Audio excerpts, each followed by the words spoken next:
மாஸ்டருக்கு வணக்கம். அனைத்து சகோதர சகோதரிகளுக்கும் வணக்கம். பாபுஜி மாஸ்டர்னுடைய அனந்தத்தை நோக்கி இந்த புத்தகத்தில் 11வது முடிச்சு. 10வது முடிச்சில் இறைவனுடைய சன்னிதானத்தில் இருக்கும். அந்த தன்மையில் இருக்கும்போது பூமான்னு சொல்லக்கூடிய இருப்பு, அதாவது இறுதி நிலை பற்றின ஒரு விழிப்புணர்வு நம்மளுடைய இதயத்தில் இடம்பெற்றிருக்கு. இந்த உணர்வு நாம் இன்னும் முன்னோக்கி போகிறதுக்காக நிரந்தரமான ஒரு பிரபஞ்சமளாவிய ஜீவிதம், அதாவது எல்லாத்திற்குமே ஒரு மூல ஆதாரம் ஒன்று இருக்குது. அப்போ அதை நோக்கி நாம் போகிறோம். இந்த ஒரு உணர்வை நம்மளுடைய இதயத்தில் கொடுத்து நம்மளை அடுத்த கட்டத்திற்கு முன்னேற வைக்குது.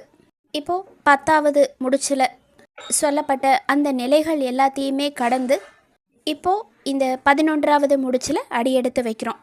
10வது 11வது சக்கரத்திற்கு நடுவில் எஸ்டிகேன்னு சொல்லக்கூடிய சகஸ்ரதல் கமல், 1000 இதழ் கொண்ட தாமரை. பல யோக பாரம்பரியங்களில் சத்சித் ஆனந்தம்னு சொல்லி போற்றி பாராட்டப்படுற உண்மையான நிலை இந்த நிலை தான். இந்த பேரானந்த நிலையில் நீடிக்க விரும்பணும் அப்படிங்கிற அந்த ஒரு உணர்வு நமக்குள்ளே வரும்போது அதுவே ஒரு வளைவு பாதையாக மாறிடுது.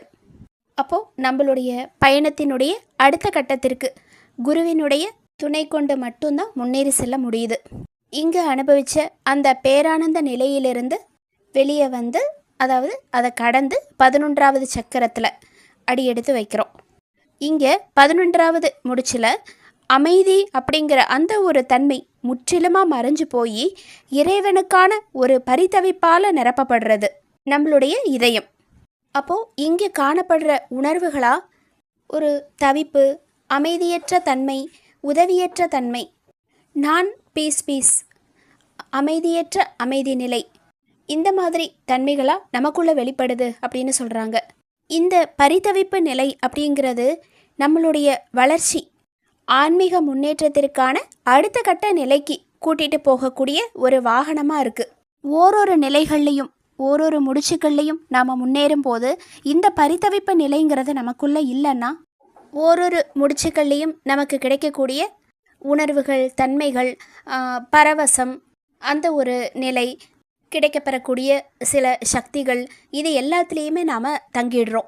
அப்போது இந்த பரிதவிப்பு நிலை இறைவனை நோக்கி இன்னும் முன்னேறி போகணுங்கிற அந்த தீவிரமான ஒரு ஏக்கம், அதுதான் நம்மளை ஒரு கட்டத்திலையும் புதியதான நம்ம உருவாக்குது.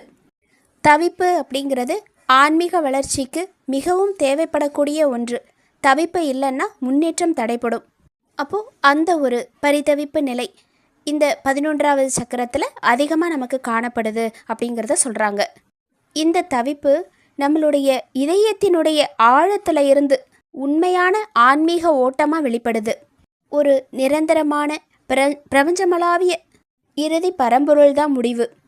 நாம் இங்கே பார்க்கக்கூடிய எல்லாமே அந்த இருப்புன்னு சொல்லக்கூடிய நிரந்தரத்தினுடைய ஒரு தொடர்ச்சி தான். அப்போது அந்த இருப்பு ஒன்று தான் எல்லாமே. இந்த மாதிரியான ஒரு உணர்வுகள் வெளிப்பட்டு அந்த அமைதியற்ற தன்மையிலேயே நம்மளுடைய முன்னேற்றங்கிறது நடந்துட்டுருக்கு. இந்த 11வது முடிச்சினுடைய மூலப்பொருள்னு சொல்லப்படுறது பூமி. இதனுடைய நிறம் வெளிரிய மஞ்சள் நிறம். இது பிரபுன்னு சொல்லக்கூடிய மண்டலம், அதாவது முழுமைத்தன்மை நிரம்பிய இறைவனுடைய மண்டலம். அதாவது நமக்குள்ளே இருக்கிற ஓரொரு அணுவிலையும் ஓரொரு துகள்கள்லையும் இறைவனுடைய உணர்வு மட்டுமே பிரதிபலிக்குது. 11வது முடிச்சினுடைய இருப்பிடம்னு சொல்லப்படுறது சகஸ்ரதல் கமல், 1000 இதழ் கொண்ட தாமரை. அந்த சக்கரத்தினுடைய, அதாவது அங்கிருந்து 2 விரல் கடை பின்னோக்கி வைக்கும்போது அந்த விரலினுடைய முடிவில் காணப்படுறது. 16வது நூற்றாண்டில் ஹிந்து மறைபொருள் கவிஞர் அப்படின்னு சொல்லப்படுறவங்க ஸ்ரீ கிருஷ்ணனுடைய பக்தை புனித மீராபாயினுடைய ஆன்மீக ஏக்கத்தை இந்த 11வது முடிச்சினுடைய உன்னதமான உணர்வாக மாஸ்டர் சொல்கிறாங்க. மீராபாய் கிருஷ்ணரோட ஐக்கியமாகறதுக்கான அந்த உண்மையான பரிதவிப்போட சதா சர்வ காலமும் தன்னுடைய அன்பிற்குரியவனுடைய அந்த நினைவிலேயே அவங்க இருந்தாங்க. எனக்கென்று ஸ்ரீ கிருஷ்ணரை தவிர வேறு யாருமே இல்லை அப்படிங்கிற ஒரு பாடலை எப்போவுமே பாடிக்கிட்டே இருப்பாங்க. இப்படி ஒரு தீராத ஏக்கத்தை இந்த 11வது முடிச்சில் தொடர்ந்து நம்ம அனுபவிச்சுக்கிட்டே இருக்கோம் அப்படின்னு சொல்கிறாங்க. இங்கே நமக்குள்ள ஒரு திரை விலகி சத்திய நிலையினுடைய காட்சி வெளிச்சத்துக்கு வருது. அந்த ஒரு உணர்வு நமக்குள்ள ஏற்படுது. உண்மையான இறுதி நிலை பற்றின அந்த ஒரு உணர்வு இங்கே தன்மையாக வெளிப்படுது. அப்போது ஒரு கட்டுப்படுத்த முடியாத அளவுக்கு நாம் உதவியற்றவர்களாக உணர்கிறோம். ஓரொரு கணமும் இறைவனோட ஐக்கியமாகறதுக்கான அந்த ஒரு இடையறாத தாபம், அதோட சேர்ந்த வலிகள், வேதனைகள், இது எல்லாமே இருந்துக்கிட்டே இருக்குது. நமக்குள்ள ஓய்வோ அமைதியோ இது எதுவுமே இருக்கிறதில்ல. அந்த அளவுக்கு ஒரு தீவிரமான ஏக்கம் காணப்படுது. இங்கே இத்தனை காலமாக அனுபவிச்சுட்டு இருந்த ஒரு அமைதி நம்மகிட்டேருந்து விலகிடுச்சு. அதுக்கு பதிலாக அமைதியிலிருந்து அமைதித்தன்மை உறிஞ்சப்பட்ட பின் எஞ்சி இருக்கும் ஒரு நிலை அது வெளிப்படுது அப்படின்னு சொல்கிறாங்க. இறுதியில் ஐக்கியமடையும் போது மட்டும்தான் இந்த நிலையிலேருந்து நம்ம வெளியில் வருவோம். அதாவது இந்த பரிதவிப்பு நிலையில் நம்மளுடைய ஐக்கியமாதல் அப்படிங்கிறது நடக்கும்போது நாம் அடுத்த கட்டத்திற்கு முன்னேறுறோம். அந்த நிலையில் ஐக்கியமானதுக்கப்புறமா மீதி இருக்கிறது என்ன? இன்னும் நாம் முன்னேறி போகிறதுக்கு உதவி செய்யக்கூடிய விஷயமா இருக்கிற அந்த உள்ளார்ந்த வேதனை, அதை தவிர எல்லாமே முடிஞ்சிருச்சு அப்படின்னு சொல்கிறாங்க. அந்த வேதனை, அந்த உள்ளார்ந்து வெளிப்படக்கூடிய அந்த வேதனை எப்போ முடியும்னு சொல்கிறாங்கன்னா, சத்திய நிலைக்குள்ளே அமிழ்ந்து ஒத்தத்தன்மை அப்படிங்கிற அந்த நிலைக்குள்ளே போகும்போது, அதாவது சத்திய நிலைக்குள்ளே ஐக்கியமாகும்போது இந்த வேதனைங்கிறது முடிவு பெறுதுன்னு சொல்கிறாங்க. அப்போது இந்த 11வது முடிச்சில் காணப்படக்கூடிய பரிதவிப்பு மிக்க வேதனை, தீராத ஏக்கம், அதோட ஒத்தத்தன்மையை அடைஞ்சு ஐக்கியமாகும்போது 12வது முடிச்சு அணுகிறோம். இதுவரைக்கும் நம்மளை படைத்த அந்த இறைவனை அனுபவித்து உணர்ந்த நிலையில் இருக்கோம். இப்போது அந்த படைத்தவருக்கு பின்னால் என்ன இருக்குது அதை பார்க்குறதுக்காக, அதை உணர்றதுக்கான ஒரு பரிதவிப்பு நமக்குள்ளே கிடைக்குது. இந்த கட்டத்தில் நமக்குள்ளே இருக்கிற மன அமைதிங்கிறது மறைஞ்சு போகுதுன்னு சொல்கிறாங்க. ஏன்னா இறைவனுக்குள்ளே ஊடுருவி கலந்து இருக்கும். அந்த நிலையில் அடுத்த கட்ட முன்னேற்றத்திற்கான ஒரு பரிதவிப்போடு நம்மளுடைய ஆன்மீக பயணம் இன்னும் தொடருது. 12வது முடிச்சை அடையும் போது அதற்கும் ஒரு நிவாரணம் கிடைக்குது அப்படிங்கிறத சொல்கிறாங்க. நம்மளுடைய ஆன்மீக பயணத்தில் இந்த நிலைகளில் ஏற்படக்கூடிய அமைதியற்ற பரிதவிப்பு, தீராத ஏக்கம், வேதனை, இது எல்லாமே அதிக வசீகரம் உடையது அப்படிங்கிறத பாபுஜி மாஸ்டர் தன்னுடைய சொந்த அனுபவத்தின் மூலமாக சொல்கிறாங்க. அதாவது என்ன சொல்கிறாங்க அப்படின்னா, மக்கள் சொல்லக்கூடிய அமைதிங்கிறது உயர்வான சாதனைங்கிறதுல எந்த சந்தேகமுமே இல்லை. அதில் ஒரு துளியை, அந்த அமைதியினுடைய ஒரு துளியை பயிற்சி பண்ணுறவங்க தியானத்தின் போது சுவைக்கிறார். ஆனால் இந்த அமைதியற்ற தவிப்புங்கிறது ஒரு உச்ச நிலையில் இருக்கும்போது அதுதான் அமைதியினுடைய உண்மையான ஆரம்பம். அந்த தவிப்பு நிலை முடிவுக்கு வரும்போது தான் உண்மையான அமைதியை நாம் அனுபவிக்கிறோம் அப்படின்னு சொல்கிறாங்க. அனைவரும் ஏங்கி தவிக்கும் அமைதிக்கும் சாந்திக்கும் பதிலாக என்னுடைய பயிற்சி காலம் முழுவதும் வேதனை மிக்க பரிதவிப்பிலேயே கடந்தது அப்படிங்கிறத மாஸ்டர் சொல்லிட்டு, அது எனக்கு மட்டுமே கிடைச்ச விசேஷமான ஒரு பிரசாதம், மாஸ்டரால் அருளப்பட்ட ஒன்று அப்படின்னு சொல்கிறாங்க. இந்த அமைதியற்ற வேதனை பற்றி சாருஜி மாஸ்டர் அவர் தன்னுடைய அனுபவத்திலேருந்து பகிர்ந்துக்கிறாரு. இந்த வேதனைங்கிறது என்னுடைய அன்பிற்குரிய மாஸ்டர்கிட்டேருந்து எனக்கு கிடைச்ச ஒரு முக்கியமான சொத்து. அதுக்காக நான் என்றைக்குமே அவர்கிட்ட நன்றி உடையவனாக இருக்கேன் அப்படிங்கிறத சொல்லிட்டு 1972-73 நடந்த ஒரு சம்பவத்தை சொல்கிறாரு. பாபுஜி மாஸ்டர் சாருஜி மாஸ்டர்கிட்ட, நான் உனக்கு எல்லாத்தையுமே கொடுத்துட்டேன் அப்படின்னு சொல்கிறாரு. அவர் சக்திகளை பற்றி பேசலை. ஏன்னா நம்மளுடைய சகஜ மார்க்கத்தில் சக்திகளுக்கு இடம் கிடையாது. அவர் சொன்னது உள்நிலைகளை பற்றி. அந்த நேரத்தில் கோபன்ஹேகன்னு சொல்லக்கூடிய ஒரு விமான நிலையம், அந்த ஊரில் இருக்கிற விமான நிலையத்தில் அதுக்கு எதிராக உட்காந்து 2 பேரும் விமானத்துக்காக காத்துட்டு இருந்திருக்காங்க. அப்போ பாபுஜி மாஸ்டர் விமானம் கிளம்புறதுக்கு இன்னும் நேரம் இருக்கா அப்படின்னு சொல்லி கேட்குறாரு. ஆமான்னு சொன்ன உடனே தியானத்தில் உட்காருன்னு சொல்கிறாரு. அப்போ 2 பேரும் தியானம் செய்ய ஆரம்பித்த உடனே கொஞ்ச நிமிஷத்துலேயே தாட்ஸ் ஆல் அப்படின்னு சொல்லிடுறாரு. அதாவது 40 வினாடிகள் தான் அந்த தியானமே நடந்திருக்கு. அது முடிஞ்சு வீட்டுக்கு போன உடனே பாபுஜி மாஸ்டர் அவர் கூட இருந்த சத்யபால் அப்படிங்கிறவர்கிட்ட சொல்கிறாரு, நான் பார்த்த சாரதிக்கு கொடுத்த சிட்டிங் மாதிரி இதுவரைக்கும் யாருக்குமே கொடுத்தது கிடையாது, இனி யாருக்குமே கொடுக்க போகிறதும் இல்லை அப்படின்னு சொல்கிறாரு. அப்போது ஏன் அப்படி அப்படின்னு சொல்லி கேட்டதுக்கு, அவருடைய அன்புக்காகவும் பக்திக்காகவும் தான். அவர் என் கூட 3 மாதங்கள் பயணம் பண்ணார்.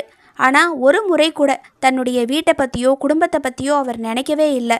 அந்த மாதிரி அவர் எனக்குள்ள முழுவதுமாக தன்னை இழந்திருந்தார் அப்படின்னு சொல்கிறாரு. அதுக்கு திருப்பி சத்யபால் கேட்குறாரு, அப்போது அவருக்கு என்ன கொடுத்தீங்க நீங்கள் அந்த சிட்டிங்கில் அப்படின்னு சொல்லி கேட்டதுக்கு, எல்லாருக்கும் கொடுக்குற மாதிரி கிடையாது, அவருக்கு என்னுடைய சொந்த நிலையையே டிரான்ஸ்மிஷன் செய்தேன் அப்படின்னு சொல்கிறாரு. இதை சாருஜி மாஸ்டர் சொல்லிட்டு, இதுதான் வேதனையினுடைய பரிசுகள், இந்த வேதனையினுடைய பரிசுகள்ங்கிறது அபரிமிதமானவை. அன்பிற்குரியவரை நினைவு கூறும்போது நமக்கு என்ன கிடைக்குது? அன்பிற்குரியவர் கிடைக்கிறாரு. அன்பிற்குரியவர் தான் அன்பினுடைய பரிசு அப்படிங்கிறத சொல்லிட்டு, பாபுஜி மாஸ்டர் என்கிட்ட நீ என்னை போல ஆக விரும்புகிறாய் அல்லவா அப்படின்னு சொல்லி கேட்டார். அதுக்கு ஆமான்னு பதில் சொன்னேன். அப்படின்னா நான் அனுபவித்த துன்பங்கள் அனைத்தையும் நீயும் அனுபவிக்க வேண்டும் அப்படின்னு சொன்னார். அந்த நேரத்தில் எனக்கு அது ஒரு உறுதிமொழியாகவும் பரிசாவும் தண்டனையாகவும் எல்லாமாவுமே ஆகிடுச்சு. அதாவது ஒரு ஆசீர்வாதம், ஒரு பரிசு, ஒரு தண்டனை, இது 3த்தையும் சேர்த்து ஒரே நேரத்தில் பெற்றுக்கொண்ட ஒரு பாக்கியசாலி அப்படின்னு சொல்கிறாரு.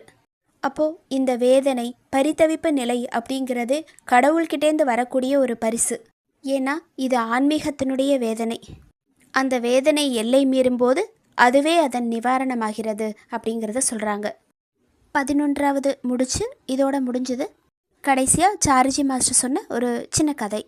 ஒரு குருவினுடைய ஆசிரமத்தில் பல வருஷமாக ஒரு சீடன் 24 மணி நேரமும் அவர் கூடவே இருந்து சேவை பண்ணிகிட்டு இருந்தான். முதல்ல அந்த சீடன் குரு கிட்ட வரும்போது குரு அவனுடைய பேர், ஊர் இது எல்லாத்தையுமே கேட்டு தெரிஞ்சிட்டு இருந்தார்.